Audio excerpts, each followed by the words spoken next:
कहानी है रामपुर गांव की, जहां के मर्द महिलाओं को हमेशा नीचा दिखाने की कोशिश में रहते। अरे अभी तक खाना नहीं आया, क्या मुझे एक और शादी करने की जरूरत है? नहीं जी नहीं, ऐसा मत करना, वरना मैं कहाँ जाऊंगी। खाना लेकर मैं अभी आई जी। गांव की पंचायत में भी फैसले हमेशा औरतों के खिलाफ ही रहते। मैं जो फैसला सुनाता हूँ वो भगवान की आज्ञा होती है। इस लड़के ने अपने मन से शादी करके अच्छा नहीं किया। लड़के को घर भेज दो और इसकी शादी इसकी जाति की किसी लड़के से करवा दो, लेकिन ये लड़की, इसे तो गांव के बाहर निकाल दो। नहीं नहीं जमींदार साहब, ये क्या बोल रहे हैं? ऐसा नहीं हो सकता। मेरी बेटी मासूम है, इसे अच्छे बुरे की समझ नहीं है। अरे कहाँ जाएगी ये बेचारी? कहाँ जाएगी? इतनी चिंता है तो पूरे परिवार का गांव निकाला कर देते हैं। बेचारे पूरे बसे बसाए परिवार को गांव छोड़ना पड़ता है। चाहे जो हो, अगर बेटियों को कंट्रोल नहीं कर सकते तो गांव में रहने का कोई मतलब नहीं है। यहाँ औरतों को दब कर रहना होगा। कोई भी अपने हिसाब से कुछ नहीं कर सकता, सब ईश्वर की मर्जी से ही होगा। तभी गांव का एक आदमी दौड़ा दौड़ा आता है। सरपंच साहब, जमींदार साहब, वो कालिया है ना, उसकी बेटी पढ़ने के लिए शहर जा रही है। अच्छा, ये कब हो गया? और कालिया की हिम्मत कैसे हो गई ऐसा करने की? लेकर आओ उसे और उसकी बेटी को। बस फिर क्या था, हाजिर हो जाते हैं कालिया और उसकी बेटी सरपंच के सामने। और कालिया, ये क्या सुनने में आ रहा है? बेटी को इंजीनियर बना रहा है तू? और ये बता, गांव में तो स्कूल नहीं है, फिर कहां से इतनी क्लास पास कर गई तेरी बेटी? राधा, जो कि कालिया की बेटी है, उसे लगता है कि सरपंच उसकी तारीफ कर रहे हैं। सरपंच जी, मैंने ऑनलाइन पढ़ाई की है, डिस्टेंस लर्निंग से। सभी में मैंने अच्छे नंबर पाए हैं, जिसे देखते हुए शहर की इंजीनियरिंग कॉलेज में मुझे स्कॉलरशिप मिली है। वाह जी वाह, क्या होती है ये? पहले तो ये बताओ, फिर आगे की बात करते हैं। पूरा गांव राधा की बात सुन रहा था और राधा बोलती जा रही थी।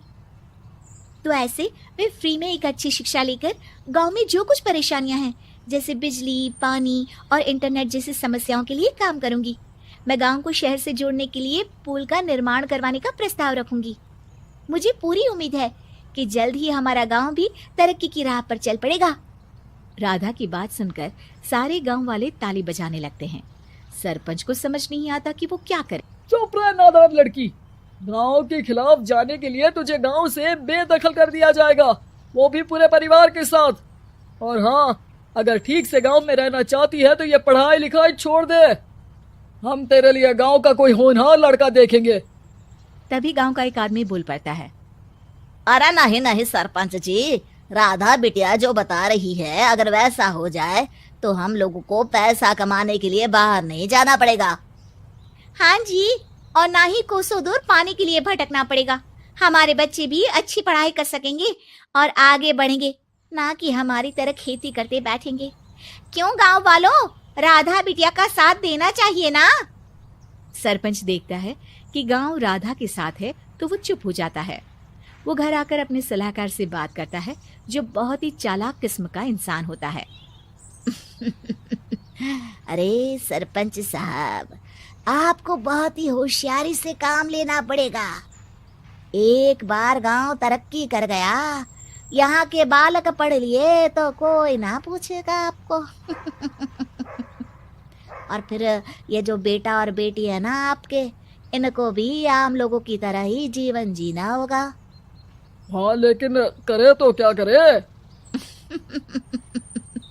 वो ना आप मुझ पर छोड़ दीजिए, बस मैं जैसा बोलूं करते जाइए।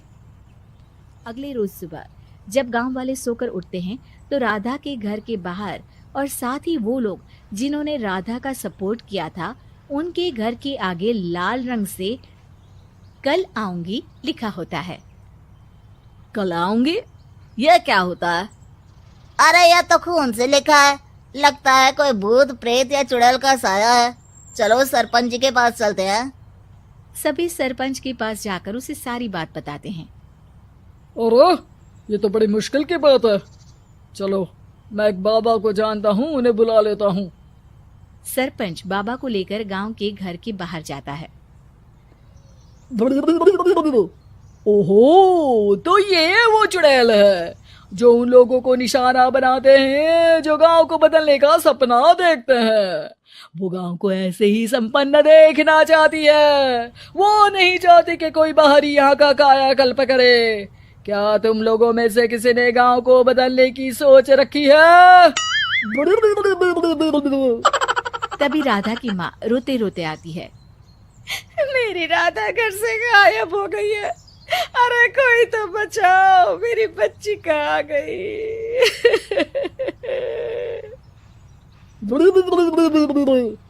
ले गई वो चुड़ैल, तेरी बच्ची को ले गई।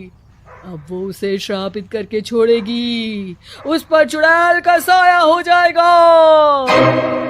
तभी बुरी सी हालत में राधा भी वहां आ जाती है। उसके बाल चुड़ैल की तरह फैले होते हैं और कपड़ों में खून लगा होता है। सभी राधा को देखकर डर जाते हैं। माँ, पता नहीं मुझे कौन उठा कर ले गया था।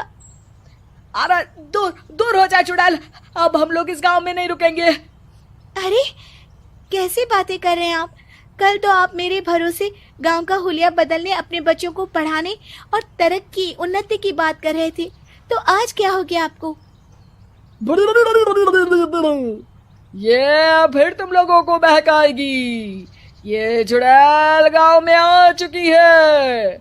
ऐसे ही ये तुम्हारे घर के बच्चों को भी ले जाएगी। गांव वाले राधा को गांव से बाहर निकाल देते हैं। उसके माँ बाप रोते रहते हैं, लेकिन गांव वाले नहीं मानते। मैं भी अपनी बहन के साथ गांव के बाहर रहूंगा, लेकिन वो पढ़ाई नहीं छोड़ेगी। वहीं सरपंच के घर पर सलाहकार कहता है। देखा, सांप भी मर गया और लाठी भी नहीं टूटी। लेकिन अगले ही दिन सरपंच के घर के बाहर भी वही शब्द लिखे होते हैं और फिर सरपंच की बीवी कहती है, हमारी बेटी को किसी ने अगवा कर लिया है। तभी राधा का भाई वहां आ जाता है। अरे गांव वालों, मैंने सरपंच जी की बेटी को देखा था। वो चुड़ैल उसे उठाकर ले जा रही थी। अरे क्या मजाक कर रहे हो? नहीं नहीं सरपंच जी, आप नहीं जानते। वो चुड़ैल अब आपकी बेटी में आ जाएगी, जैसे राधा के अंदर आ गई थी। तभी सरपंच की बेटी वैसी ही हालत में वहां आती है जैसे राधा आई थी। पापा, पता नहीं कैसे मैं गायब हो गई थी। चुड़ैल, इसके अंदर भी चुड़ैल का साया है, मारो इसे। अरे नहीं नहीं, इसे भी राधा के पास गांव के बाहर ही भेज दो। अरे चुप रहो, मेरी बेटी कहीं नहीं जाएगी और चुड़ैल वुड़ैल कुछ नहीं होता है। अरे कैसे बात कर रहे हो सरपंच जी? आप तो बोल रहे थे कि आपका फैसला भगवान का ज्ञान होता है, तो अपने पर बात आई तो अब आप ऐसे बोल रहे हैं। अरे ना ना ना, आपको अपनी बेटी को त्यागना ही होगा। अरे बुलाओ बाबा को। राधा का भाई बाबा को ले आता है, जिसे अब गांव वालों के डर के कारण सच बोलना पड़ता है। मैं कोई बाबा नहीं हूँ, मैं तो मोची था। ये सलाहकार महोदय ने मुझे कहा था एक्टिंग करने को। अब वो मुझे पैसे देने वाले हैं। अब मुझे माफ कर दो। गलती हो गई, मुझे माफ कर दो। तभी वहां राधा आ जाती है। देखा सरपंच जी, जब गांव के बच्चे साक्षर होंगे तो आप जैसे लोगों की चालाकी नहीं चलेगी।